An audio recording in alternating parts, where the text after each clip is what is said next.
Hey, everybody. Hey, what's up, Comic-Con? Woo! All right. We got an exciting panel for you guys. Do we have any, like, gamers in the house? Yeah, so we have horror fans in the house. Ah, good news, because we've got the, like, best combination of those two things. Joining us today on this panel, we have the cast and creators of the latest in the Resident Evil film franchise, Resident Evil Vendetta, which is available right now on 4K digital Blu-ray and DVD. You can go pick that up.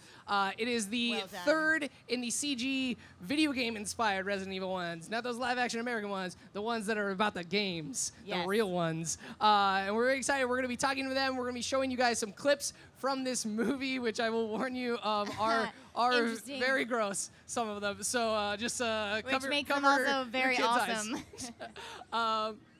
But, you know, it's Resident Evil, so you know what you get. So we're going to bring up our guests. First up on the stage, we've got the master of horror, the creator of one of my all-time favorite horror franchises, Ju-On, a.k.a. The Grudge. Please welcome Takashi Shimizu.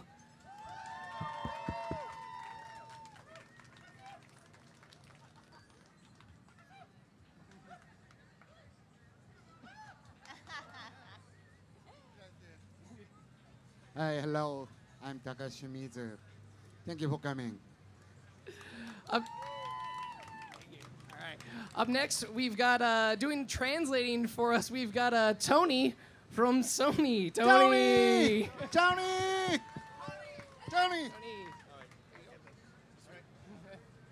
All right. I'm also the producer of the film, by the way. Up next, we've got the director for the film. Please welcome Takanori Tsujimoto. Tsujimoto! Hello. Hi. Nice to meet you. I'm Japanese director. Yeah. Yellow Jap. Oh. The producer for the entire Resident Evil CG trilogy and someone who's worked on the Resident Evil games from the very beginning. Please welcome Hiroyuki Kobayashi. Oh, Kobayashi. Mr. Kobayashi. Hi, こんにちは。カプコンの小林です。よろしくお願いします。Hello, this is Kobayashi. Thank you very much for coming. All right, and up next we have Erin Cahill, who voices Rebecca. Come on up. Erin. Hi, everybody. I'm so excited to see you all. So excited to be here. Hi. And last but not least, we've got Dante Cover, the mocap actor.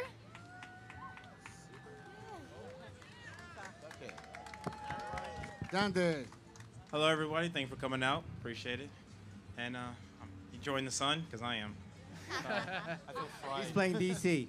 Yes, I'm playing the character DC in the Resident Evil Vendetta movie. I keep saying Biohazard because I'm based in Tokyo, so. You'll recognize him in the movie because it's his face. Yes, I'm the only character out of the cast that has its original character and likeness in the game. And hopefully game, but in the movie. Excuse me. Woo! Yeah, awesome. Welcome, guys. Thank you. Thank you all for being here. Hey, thanks for having us. Yeah, go ahead and take a seat. To kick this off, do you guys want to see a scene from the film? Yeah, I think we've queued up one of the more like action-heavy scenes. So let's take a look at what you can expect from Resident Evil Vendetta.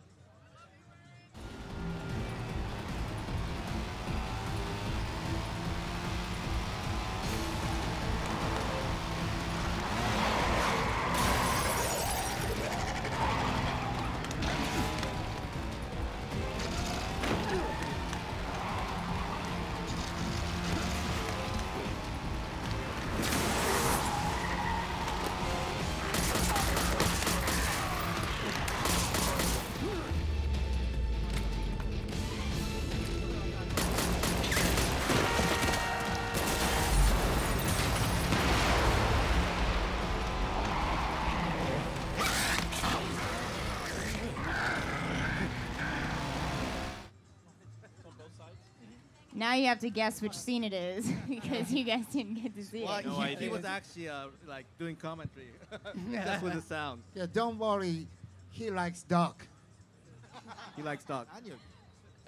So, like, immediately, like watching that scene, that this new film feels very different thematically than the kind of previous Resident Evil films. And so, Sujimoto-san, how did you bring your own style to the Resident Evil franchise? なんでしょうね、僕はアクション映画ばっかり撮ってまして、多分アクション演出を頑張ってくれっていう意味で抜擢されたと思うので、もう遠慮することなく僕のやりたいことをレジデントイーブルの世界でやりきりました。I specialize in action movies, so my specialty is of course action, and for that he didn't really want to be shy about that, and he went for like craziness of all these action sequences. Yeah. Very cool. Yeah, it definitely is a lot more action-packed than you might expect from like early things, especially if you played the last like Resident Evil game where it kind of felt like it was a little more subdued and closed in. Yeah. This is very grand and like over the top. So, choosing to take on this story versus maybe adding on to the other franchises, like what makes you stick to this storytelling and not going on to like other parts of Resident Evil that people are more maybe familiar with, like the filming franchises and stuff? Sorry, so you mean you're asking who? Yeah, why would you choose to take on more of this story than choosing to add to an existing franchise, like what we know for like the live action Resident Evil? Right.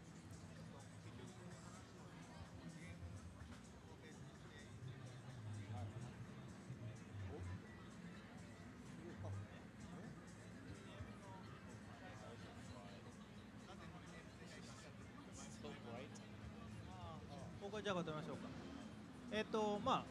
ベンデッタのプロデューサーメンバーと話して、やっぱりゲームの世界観でゲームのキャラクターを出して物語を描こうということがあったので、今回ゲームの時間軸タイムラインと同じにしてます。So he's a game producer. He wanted to like bring along like what's based on the game. So he talked with the producers of the film, meaning me, to realize something that is after the sixth game in terms of story wise. So that's where the first intention was.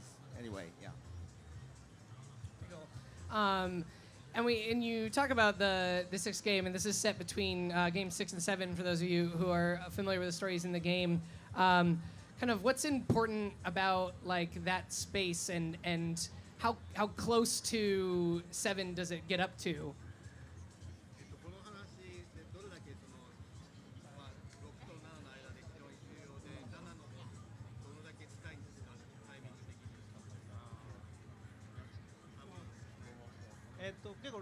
Look, ゲームの6が終わってすぐぐらいの話なので、7とはちょっと空いてる話になってますね。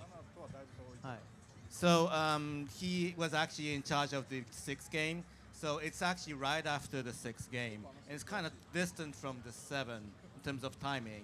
So it doesn't really lead into that soon. It's more about following up on what happened on the sixth game. Yeah. For the film, did you guys draw any inspiration from other styles of cinema? We know that there's different. There definitely feels very different, and Sujimoto's been called like the Tarantino of Japan, so he definitely has a different style. But were there other inspirations that kind of helped shape this movie?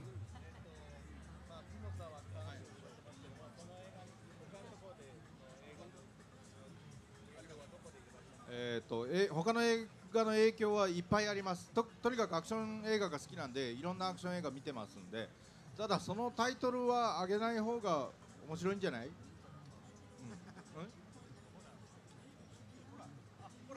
ほんで作品自体はアクションシーン多いけど、ホラー部分はグラッジを参考にした。So he didn't want to mention the concrete names of titles because it's kind of touchy. But in a sense, he's got like all the action titles homage to it. But obviously, with Mr. Shimizu now, the horror element is so important for the franchise. So she's saying The Grudge, you know. Absolutely, yeah. How much of a like stylistic influence was having Shimizu-san as part of this? The Grudge? Yeah, all there's of The Grudge is I great. don't know that movie. It's I pretty haven't good. seen that. It's okay. I don't like horror movie. The Grudge scared the pants off of me. Why Yeah, did me you make too. her go underneath the covers in bed?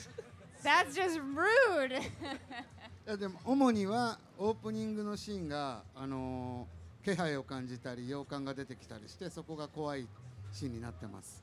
So he was more or less in charge of the first half of the movie with all these like the mansion, the creepy atmosphere of it. So he actually imported his style of like very scary like air of the mansion. You know. Speaking of the mansion, I think we have another clip to show that kind of shows some of the stuff in there and definitely shows your kind of influence and style in there. So we can roll that clip. Heads up, this is going to get gross.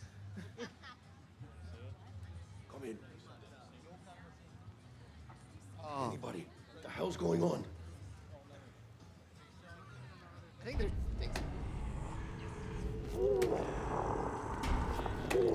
Emergency evac. Get the chopper now.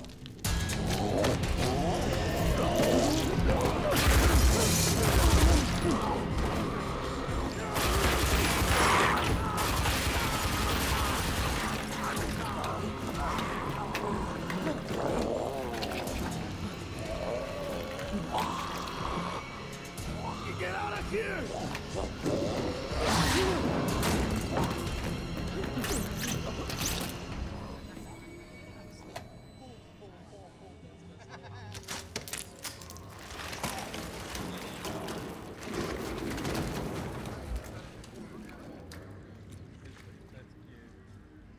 Yeah, it's just silence. Oh boy. There you go. There's like some grimaces That on the is crowd. Yeah. That was so great watching some of the reactions. Oh, Like, it's so terrible. His face. Oh God. They all fell apart. So Dante, there's so much great action in this film, especially the gunfights. Yeah. So how did you approach more of the complicated, like choreographed scenes? Well, I've been doing action and stunt before, and even when I did motion capture for one of the games, Metal Gear, the last Metal Gear game, we did action and things of that nature there. So I had somewhat of a base, but the stunt team for this particular movie was really good and really intense. So learned some new tricks to it. So for me, it was more of like a kid in a candy store, just having fun with it as opposed to thinking of it as really complicated. So I just had fun. I enjoyed it a lot. What's it like to see your face, but it not like your human face? Is that a little trippy? Like it's like having your own like Ken doll, right? It is, but it isn't because, I mean, they do stuff like that in Japan for commercials and some other films that I'm in. But this time, the way they did it was a little trippy. So I enjoyed it, but it's still weird Yeah. because it looks a lot like me, but better. Oh no.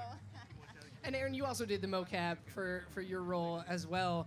And this is the first time we've gotten to see Rebecca like in the film series, which is great. How does she compare to other like iconic roles you've played, like the Pink Ranger on Power Rangers Time Force? Yeah. Awesome. And Karma from Call of Duty. How does this role kind of compare to these previous ones? well, thank you. Great question.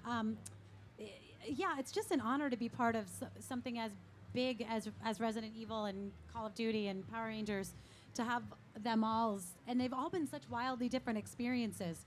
Because in Call of Duty, it was my likeness as well, and then this one was Rebecca was already an existing character, so I had shoes to fill and fans to keep happy, and I wanted to make these guys happy, and personally, I just have to say, working with these guys was like the most fun. The most fun. Like this guy directing us, we would laugh every day. Yeah. Making jokes on set Yeah. and things. You know, you'd think it'd be all serious the whole time, but he actually made it very, very easy to go in, do your job, and enjoy it because the chemistry with everyone was really nice. Such a blast. So much fun. I'm curious. Some of the action sequences in this film are crazy in a good way. Oh, There's the motorcycle scene? the motorcycle. Yeah, that's what we started with. The Yes, motorcycle scene. it's like, crazy. The gunfights particularly are incredible. How much of that was like actually mocapped, or like all of it? Like even the end. Wow. Oh my gosh. Wait, you're just like That's draped very over impressive. Everything is in mocap, a yeah. motorcycle, like. We Going made a, bang, like bang, a bang? motorcycle in wood actually. Oh wow. That's very cool. There are scenes in this film that like are somewhere between gunfights, dancing, and martial arts. That if you watch them, you will not believe that someone actually like mocapped that scene. They're But they quite definitely impressive. did. Yeah, the stunt team, like Dante said, is out of control. I want to say some of that may be on the special features on the Blu-ray, possibly. It's Yeah, quite it is on intense. Blu-ray. Yes. Very cool. Awesome. So we had a panel yesterday about video game movies specifically, and kind of like live action ones, and how they kind of struggle. Is it a challenge to create a film that is so closely aligned with the video game, or does it feel more like it's an extension of the game?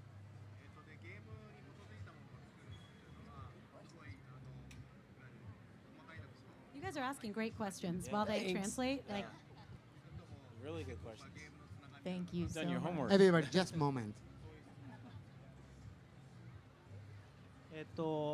20年間ゲームをずっと作ってきてるのですごいいろいろ設定とかもありますしすごいファンもたくさんいるので、そのファンのためにもそのクリスとレオン、レベッカっていうのがちゃんとそのゲームと同じキャラクターでいなくちゃいけないので結構やっぱり監督は大変だったと思います。 So he's been in charge of the game for 20 years since the first game. So he knows all about the universe, but the universe has grown so much, it's pretty complicated.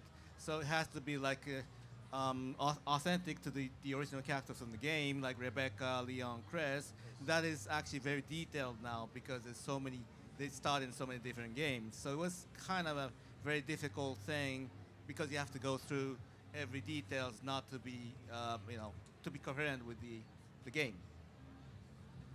So for these films, do you see them slightly as standalone from the video games, or do any of these kind of have an impact on the future of the games, or do you kind of wait for the games to go out there and then you kind of create the story between?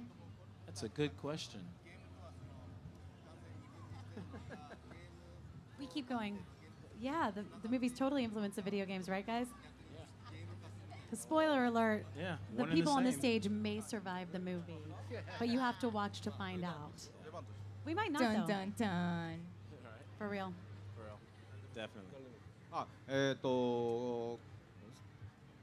なんだゲームと、今回の映画とはキャラクター設定はつながってます。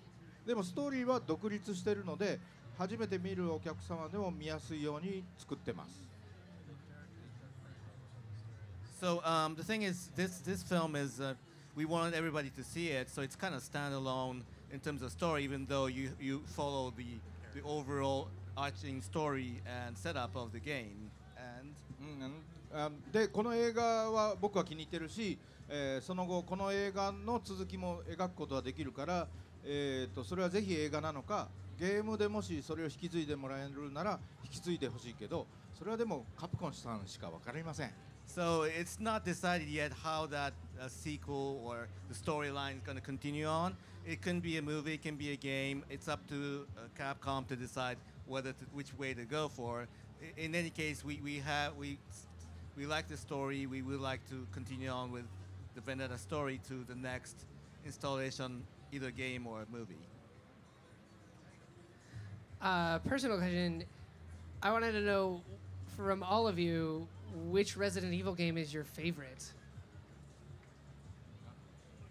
Maybe Dante can start. I'll start with Dante all On the way the down. spot. Well, I will say that the first Oh. game is definitely one of my favorites of all time because it set a standard for games from that point on, in story, cinematography, and gameplay.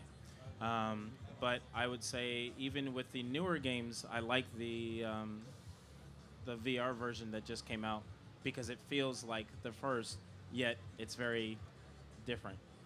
So it's a tie between the first and the most recent. Okay, I'll take that. I think I'm gonna go with Dante. The original is what's the one I'm most familiar with, because I'm not a gamer. Forgive me. I want to be. I am in my heart. I just don't have the thumbs for it. Yeah. So. I feel you. You'll get there. But the original was so revolutionary when it came out. It really, the original video game changed the culture. So I think, you know, and this, just to, you know, not to plug the movie more, but really this movie pays homage to that in a really cool, beautiful way. Vendetta movie? Yeah, I agree. Yes. さんどうぞ。まあ自分が実際作ってたゲームの思い入れがやっぱり1と4と6なんで、そこが思い入れがやっぱ強いですね。Since he created them, it's 1, 4, 6. Fair enough. 僕は、やっぱ一番最初のやつ、僕ゲーム本当下手なので一番最初のやつが唯一クリアできたゲームなんで、それが好きなのと、やっぱりその時に出てきたキャラクター、特にケルベロスっていうゾンビ犬が大好きで、それを今回映画にも出すことができて、はい、良かったなと思います。So I'm not a gamer, so the only game that he could finish was actually the first one. That's why he loves the first one. And obviously, because Cerberus was in the first movie, that's first game. That's why he put in the movie because he liked the zombie dog. Yeah. Me, I have to say the fourth one because it's the most creepiest, and it's of course Kobayashi-san's making, but it is the creepiest game of all. So. Me too. The first one, the most creepy and scary. Yeah, first one. Very cool. Yeah, the first one definitely changed the landscape of gaming. It created a whole new genre that like other games have emulated and homaged like there. So I definitely can see that one is definitely the favorite for. I'm a huge scaredy cat, so you guys are all intimidating me so much right now. I actually did play part of the 7th one in VR, and I had like a complete panic attack. It was like I just get so freaked out so easily. So you did a really good job. It was terrifying, and I wanted to rip it off of my face. It's bad to play VR when you're not a good gamer, because then you just get stuck and you keep boinking into walls. It's yes, girl, that is the problem I have. I'm like running into things. Yeah.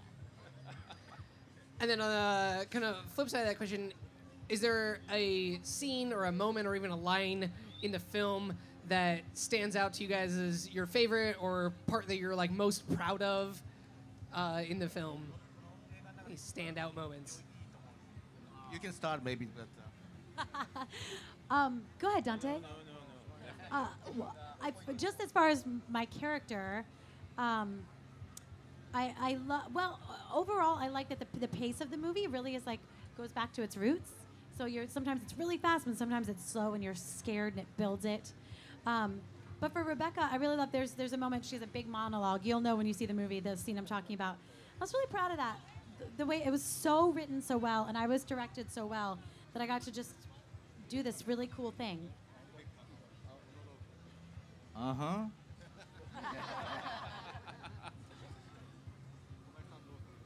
Vendetta で良かったところですよね。僕はまあなかなかゲームでも揃わないそのクリス、レオン、レベッカがロッチで言い争いするところは結構ゲームファンは喜ぶシーンかなと思います。He loves the lodge scene where the 3 main characters are there, the game characters, because it's kind of the first time you see all three of them together. So that's his favorite. That's the scene I was talking about. 僕は全て事件が終わったもうラストシーンなんですけども、オスプレイの中で、クリス、レオン、レベッカが3人が語らうシーンがあるんですけど、そこはなんかもうCG のクオリティも高いし、アニメなのに本当の実際の役者がやってるようなお芝居がちゃんと表現できたなと思って、そこはなんか、今後の CG アニメーションの、なんか指標になっていくんじゃないかなっていうぐらいクオリティ高いものができたなと思います。His favorite scene is actually the very last scene. I'm not going to spoil you guys, but there's a helicopter scene where you see the 3 main characters like talking each other, that scene is the quality was so good, and the acting's like really like looking at live action. So he thinks it's kind of a milestone for the CG movie because it really feels real, you know.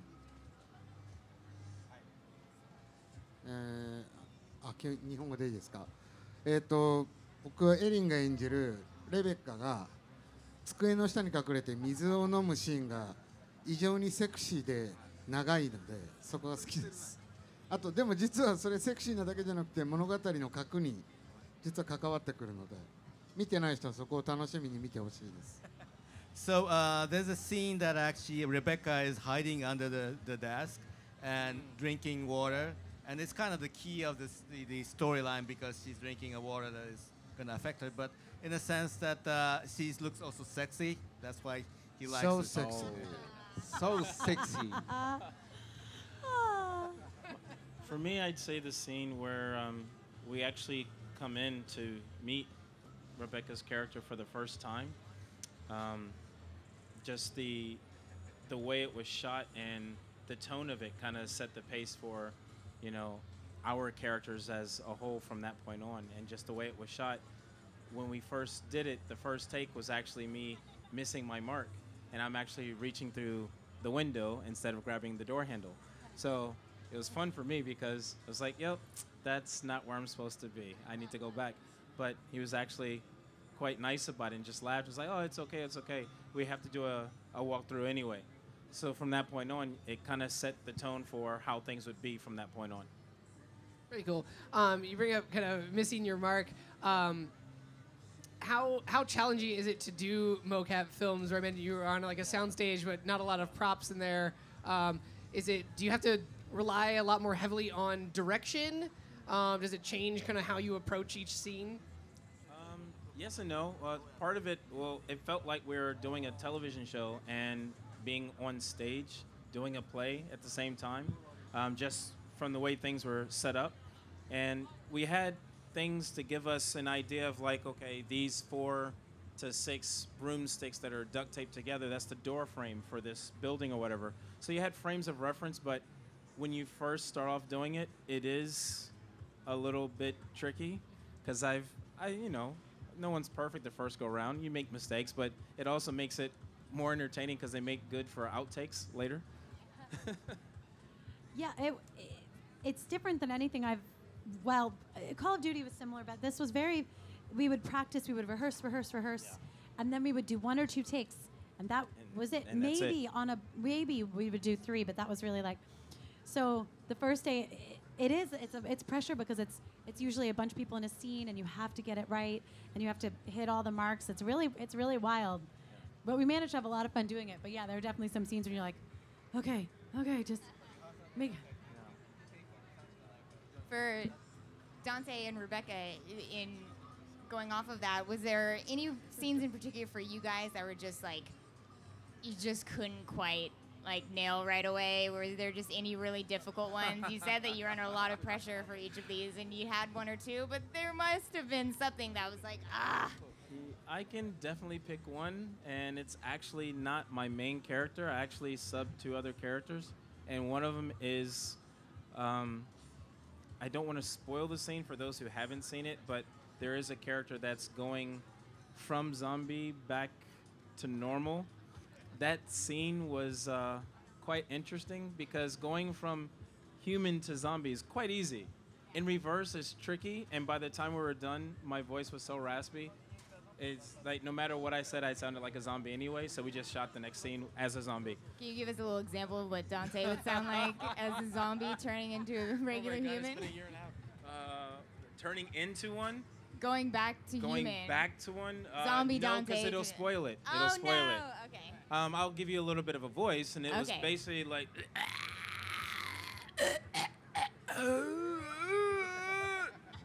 And as uncomfortable as that was, something like that, but worse. Great.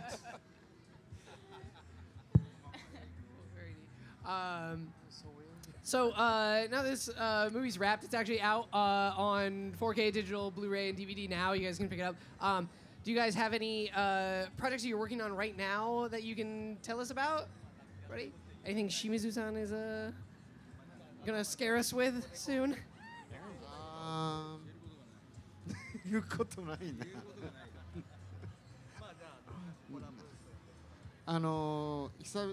久しぶりにアメリカのホラーの企画で興味持ったものがあるので、今動かしているのでタイトル言えないですけど、1年後か2年後かにあるかもしれないです。So unfortunately, it's confidential, so he can't talk about it. But he's a horror film that he's working on in the States, and probably come out in 2 years or so. So please look forward to it. Grudge 4? No, 5? no, Last Grudge? no. No? Shut up. How about Dante and Aaron? Any projects coming up that you want to plug? Yeah, I've got a couple movies. She does. One that's airing right now on Lifetime called Nanny Nightmare, but the international title / Little Baby, way better. They're doing Christmas in July on Hallmark, so my Hallmark movie's airing tomorrow night on Hallmark. Called Say Bells Ring. And then I have another movie coming out later this summer. It's a rom-com with Stephen Baldwin, Donald Faison, Joey Fatone from NSYNC, and me. I'm the female lead, and that's called. Oh my gosh, I'm spacing out on the name, and I'm like the lead anyway. So, and then but I'm on a show right now called Stitchers, which was actually here. I'm recurring on that show, Stitchers. Yeah. So I'm on this season of Stitchers as well. So it's a good time. There's a lot happening. Everyone's IMDbing you right now to figure out what that movie is now. Who's the male romantic lead opposite of you? Is it Joey Fatone or is it Donald Faison? No, he's a new actor called Thor Ramsey. No, Ramsey. Joey. Actually, we kind of have this little love triangle thing, but you'll see. Okay. You'll see. It's a rom-com, so he's hysterical. For myself, I have 2 movies coming out. I just got somewhat of an okay. One is called Torn. It's a action-based military-style movie. I can't give too much detail into it because I don't have the full okay. And then another one that'll be coming out called The Library, roughly around late October, beginning of November. They're finishing up on that now. Yes, Aaron. Youth group. Thanks, guys. It was somewhere other one is buried youth in my group, yeah. brain under all the ice cream I just ate. And if you allow me, I have one project I want to announce. It's called Starship Troopers: Trader of Mars. It's with Yes. it's What? Casper Nice. Van Dien's voicing Dizzy. No, not Dizzy. Rico and Dina Meyer doing Dizzy. Wait, So- Dizzy's Nice. back? Yeah, Dizzy's Oh my back. God. I'm not gonna tell Nice. you why. It's a secret. We she have a did. panel tomorrow night. So and I'm the producer of that too. So Tony, that's awesome. awesome. Yeah, that is it's awesome. coming out in August. Yes, Tony from Sony. Someone's been yes. holding back. Nice. Very cool. Awesome. Well, thank you guys so much for coming on and hanging out with us. This is awesome. I hope you guys enjoyed the scene you watched. To cap this off, we have one more scene, kind of a spoiler-free look at the kind of end boss battle, so you can see just kind of how crazy Chris and Leon and Rebecca's fight gets. And for those of you who are here, stick around. We actually have 10 copies of the Blu-ray to give away to you guys. Nice. Yeah. So Nice. you can go home Presents. and watch all the action yourselves when you get home. So let's roll that clip and end this stream.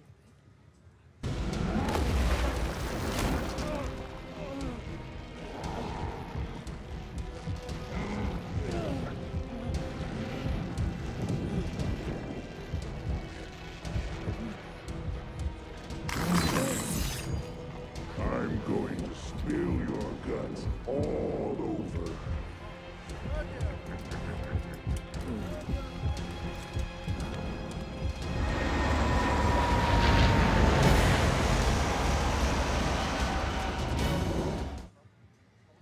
There you guys go. That was crazy Epic. looking. Alright. Epic. He's got his claws are on fleek. Like, got the nail Nice work done. manicure going. Getting his petty on. All right. Thank you guys so much for hanging out with us. We have a lot more Comic-Con coverage over the next 2 days. So definitely come back here if you're watching us on Twitch or YouTube or Facebook, wherever. Come back here. If you haven't followed us yet, you can find us at Get Fandom on Twitter, Instagram, Facebook, and Twitch. And you get alerts when we go live. If you follow us, there's a ton more Comic-Con left to go. It is only half over, but this is going to be the last panel for us today. So we will see you back here tomorrow. Bye, guys. Thanks, everybody. Thanks, All everybody, right. for coming out. Thank you. Arigato. Thank you very much. Thank you so much. ありがとうございました。ありがとうございました。お疲れ様でした。